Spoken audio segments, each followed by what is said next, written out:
आज का जो टॉपिक मैं आपके सामने लेकर आ रहा हूँ, ये एक बहुत ही ज़्यादा इम्पोर्टेंट टॉपिक है और इसे हम अपनी रोज़मर्रा की ज़िंदगी में इस्तेमाल करते हैं। आज के टॉपिक का जो सब्जेक्ट है वो है फंड ट्रांसफ़र, यानी एक अकाउंट से दूसरे अकाउंट के अंदर जो फंड्स ट्रांसफ़र किए जाते हैं उस पर हम बात करेंगे। थोड़ा सा एक्सप्लेन मैं कर दूं कि फंड ट्रांसफ़र और इंटरबैंक फंड ट्रांसफ़र के अंदर कुछ फ़र्क है। जब फंड ट्रांसफ़र बैंक यूज़ करता है तो उससे उसका मतलब होता है कि एक अकाउंट से दूसरे account in the same bank और इन द सेम ब्रांच होगा। लेकिन जब इंटरबैंक फंड ट्रांसफ़र की बात की जाती है तो उसका मतलब होता है कि एक बैंक के अकाउंट से दूसरे बैंक के अकाउंट के अंदर फंड को ट्रांसफ़र किया जा रहा है। फंड को ट्रांसफ़र करने के लिए डिजिटली, यानी आप मोबाइल के थ्रू या इंटरनेट बैंकिंग के थ्रू जो फंड ट्रांसफ़र करेंगे उसके दो हमारे पास इस वक्त चैनल्स मौजूद हैं। एक चैनल को कहा जाता है वन लिंक का चैनल और दूसरे को कहा जाता है रास, RAAST, रास। रास का चैनल स्टेट बैंक ने इंट्रोड्यूस करवाया। ये स्टेट बैंक की प्रोडक्ट है जो कि 2022 के फर्स्ट क्वार्टर में इंट्रोड्यूस किया गया और ये पर्सन टू पर्सन, यानी एक आदमी दूसरे आदमी को भेज सकता है। इस वक्त सिर्फ ये चीज़ रास में मौजूद है। फंड ट्रांसफ़र करने के लिए जिस अकाउंट से दूसरे अकाउंट भेजा जाए वहाँ पे बेनिफिशियरी, यानी जिसके अकाउंट में पैसे भेजे जाए उसका बेनिफिशियरी को ऐड करना ज़रूरी होता है। मैं अपनी आगे की वीडियोस में ये भी बताऊंगा कि बेनिफिशियरी को ऐड कैसे किया जाता है, लेकिन इस वक्त मैं आपके सामने कुछ बातें जो वन लिंक के थ्रू और रास के थ्रू चैनल को यूज़ किया जाता है उसके बारे में मैं आपको थोड़ा सा एक्सप्लेन करूंगा। रास एक ऐसा प्रोडक्ट है जिसमें स्टेट बैंक ने ये सहूलत पैदा करने की कोशिश की है कि आप अपना अकाउंट किसी बैंक के साथ अपने जहां आपका अकाउंट है वहां पे लिंक कर सकते हैं। रास आईडी उसे कहा जाता है और रास आईडी जो है वो सेल नंबर से लिंक होता है। बैकग्राउंड इसका ये है कि अगर किसी से मैं कहूं कि मेरे अकाउंट में पैसे भेज दो और वो मुझसे मेरा अकाउंट नंबर पूछता है तो 24 डिजिट्स या 18 डिजिट्स का अकाउंट नंबर याद करना थोड़ा सा डिफिकल्ट होता है। तो रास आईडी अगर मैं उससे अपना सेल नंबर जो होता है वो मेरा रास आईडी कहलाएगा, वो मैं अगर उसे बता दूं और वो रास चैनल के थ्रू अगर फंड को ट्रांसफ़र कर दे और उसमें जो रास आईडी उससे पूछा जाएगा वो मेरा सेल नंबर डाल दे तो वो पैसे मेरे अकाउंट के अंदर आ जाएंगे। इस बात का भी ख्याल रखें कि जनरल पब्लिक इसे रास अकाउंट खोलने की बात करता है। ये रास अकाउंट नहीं खोल रहे हैं, ये एक अकाउंट बैंक में खुला हुआ है जहां पे हम अपने रास आईडी को लिंक करते हैं। दूसरा इसके अंदर के रास के अंदर जो है हमारा सेल नंबर हमारा रास आईडी होता है, जबकि वन लिंक के अंदर जो है वो अकाउंट नंबर या आईबैन के थ्रू पैसे ट्रांसफ़र किए जाते हैं जिसमें सेल नंबर यूज़ नहीं होता।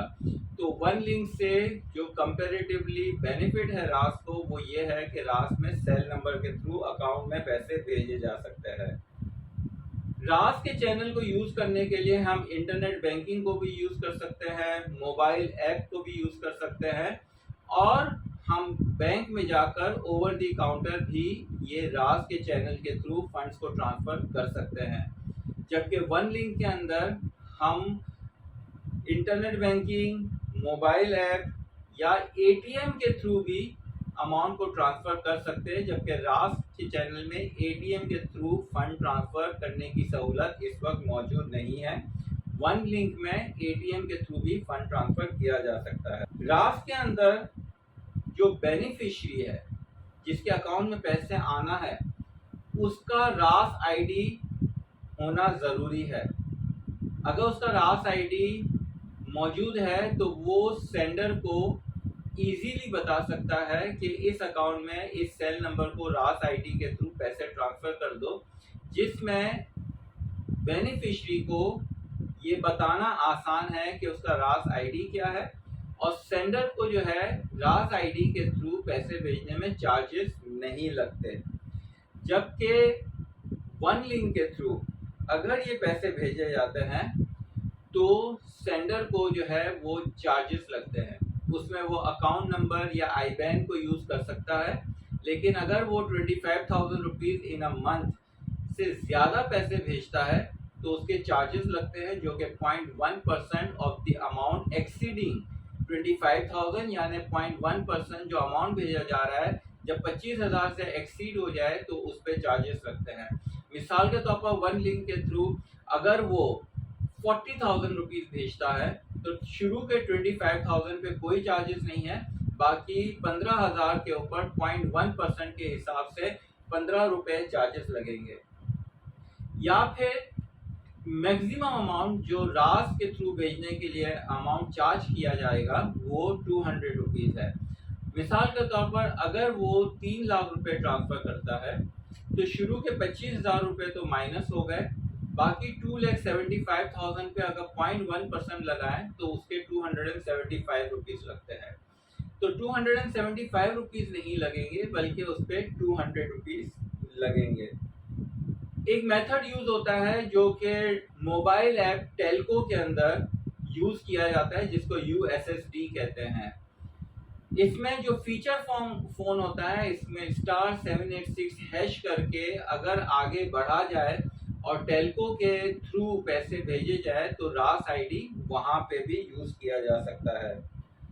एक चीज़ जो रास के लिए इस वक्त मखसूस है वो ये है कि एक सेल नंबर किसी एक अकाउंट के साथ लिंक हो सकता है जहां आपका अकाउंट मौजूद है। मिसाल के तौर पर आपका अकाउंट मीज़ान बैंक के साथ है और मीज़ान बैंक में आप अपना रास आईडी भी लिंक करना चाहते हैं तो वहां आप बआसानी उसको लिंक कर सकते हैं और जो कोई भी आपके रास आईडी यानी आपके सेल नंबर पे रास के थ्रू पैसे भेजेगा तो वो मीज़ान बैंक में आकर लैंड करेंगे। लेकिन मीज़ान बैंक में रास आईडी होते हुए आप किसी और बैंक के साथ भी अगर रास आईडी बनाने की कोशिश करेंगे तो वो कभी भी वहाँ पे लिंक नहीं होगा और वो मैसेज देगा कि आपका रास आईडी ऑलरेडी एक जगह मौजूद है।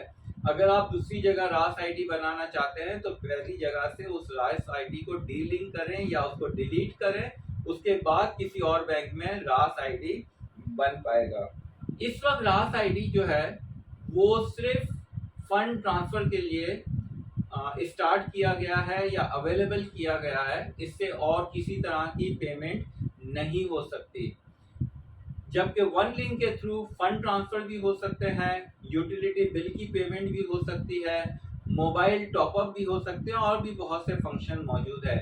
लेकिन रास आईडी को अभी बने हुए 1-1.5 साल हुआ है तो लिहाजा उसे मैच्योर होने में थोड़ा सा वक्त लगेगा और उसमें भी आहिस्ते आहिस्ते और भी फंक्शनलिटी स्टेट बैंक लाने की कोशिश करेगा। रास आईडी के थ्रू कोई अमाउंट मखसूस होना ज़रूरी नहीं है बल्कि किसी भी अमाउंट को आप एक अकाउंट से दूसरे अकाउंट में रास चैनल के थ्रू भेज सकते हैं। एज लो एज ₹1, 1 रुपये से लेकर जो भी मैक्सिमम अमाउंट बैंक ने फंड ट्रांसफ़र के लिए अकाउंट होल्डर को सहूलत दी गई है वही रास के थ्रू भी भेजे जा सकते हैं। अगर बैंक ने अपने किसी अकाउंट होल्डर को 1.5 लाख रुपए की 150,000 रुपीज़ की अगर फैसिलिटी फंड ट्रांसफ़र की दी हुई है तो वही अमाउंट उसी तरह से रास आईडी के थ्रू भी भेजे जा सकते हैं। तो लिहाजा एज लो एज ₹1 और इस एग्जांपल में एज हाई एज 150,000 भेजे जा सकते हैं। लेकिन अगर किसी बैंक ने 5 लाख या 10 लाख की फैसिलिटी दी हुई है तो रास आईडी के थ्रू भी वो अमाउंट भेजा जा सकता है। तो ये कुछ बातें थी जो कि फंड ट्रांसफ़र से रिलेटेड एक्सप्लेन करना ज़रूरी था और मैं अपनी अगली वीडियो के अंदर अपने मोबाइल ऐप पे स्क्रीन को रिकॉर्ड करते हुए आपके साथ शेयर करूंगा कि फ़ंड ट्रांसफ़र कैसे किया जा सकता है। ज़रूर मेरे आगे की वीडियोस देखिएगा जो कि डिजिटल बैंकिंग पे और ज़्यादा अवेयरनेस के लिए इंशाल्लाह मैं लेकर बहुत जल्द आपके पास आऊँगा। Thank you.